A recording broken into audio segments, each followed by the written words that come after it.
Naka-heightened alert na ang Philippine National Police Bicol matapos itaas sa Alert Level 3 ang Bulkang Mayon. Samantala, hindi tumitigil ang DSWD Bicol sa pamamahagi ng tulong at pag-alalay para sa mga apektadong pamilya. Yan ang ulat ni Daryl Buena ng PTV Legazpi.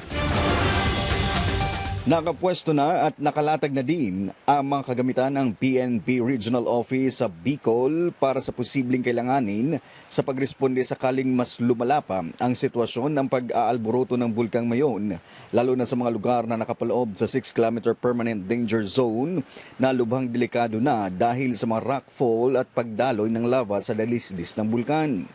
Naka-heightened alert na din ang lahat ng tauhan ng kapulisan mula sa Regional Office Region 5 tapos na isagawa ang briefing ngayong umaga sa Camp Ola sa siyudad ng Legazpi. Nakalagay na din ng mga border control checkpoint ang kapulisan para matiyak na wala nang makakapasok sa mga lugar na nasa permanent danger zone para na din matiyak ang kaligtasan ng lahat. Sa ngayon, nagpapatuloy din ang pag-alalay ng DSWD Bicol sa mga lumikas na pamilya at individual na direktang naapektuhan simula ng pag-alburuto ng Bulkang Mayon.